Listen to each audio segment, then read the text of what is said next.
दोस्तों, किष्किंधा के राजा बाली, जो सुग्रीव के भाई व ब्रह्मा जी की संतान थे, बाली को उसके धर्मपिता इंद्र ने एक सोने का हार दिया था। उस हार को पहनकर युद्ध करने से दुश्मन की आधी शक्ति बाली को प्राप्त हो जाती थी, जिस हार के कारण बाली लगभग अजेय हो गया था।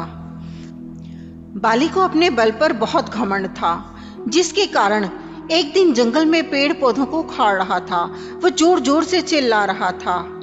लेकिन उस जंगल में हनुमान जी भी थे, जो तपस्या कर रहे थे।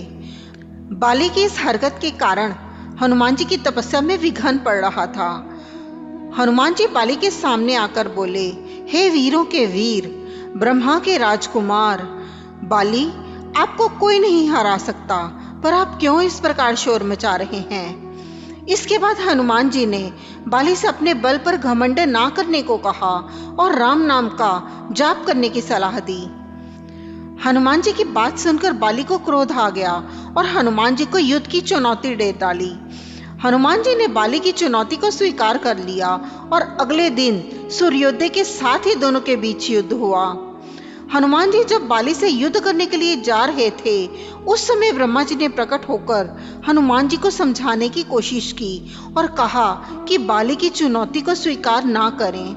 उस पर हनुमान जी ने ब्रह्मा जी से कहा कि हे प्रभु, जब तक बाली मुझे ललकार रहा था तब तक तो ठीक था, पर उसने मेरे प्रभु श्री राम का अपमान किया है। मैं इस युद्ध से पीछे नहीं हट सकता।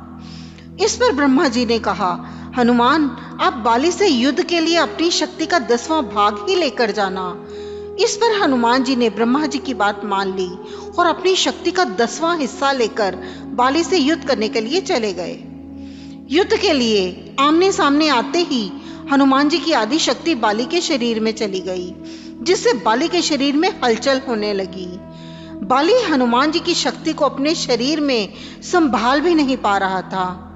अपनी ऐसी अवस्था देख बाली को कुछ समझ नहीं आया और वह भागने लगा। तब ब्रह्मा जी प्रकट हुए और कहा कि तुम स्वयं को सबसे शक्तिशाली समझते हो, लेकिन तुम्हारा शरीर हनुमान की शक्ति का एक छोटा सा हिस्सा भी नहीं संभाल पा रहा है।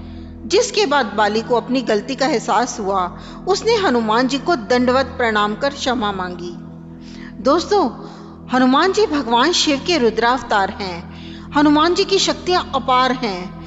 हनुमान जी के बल की कोई सीमा नहीं है। फिर भी हनुमान जी को अपनी शक्तियों का कभी कोई अभिमान नहीं रहा, क्योंकि वे बहुत बड़े योगी और धर्मात्मा भी थे। उन्होंने श्री राम रावण युद्ध में भी अपनी बड़ी अहम भूमिका निभाई थी। दोस्तों, अगर आपको आज का ये प्रसंग पसंद आया हो तो इसे लाइक कीजिए, शेयर कीजिए, चैनल को सब्सक्राइब भी जरूर कर दें। नमस्कार।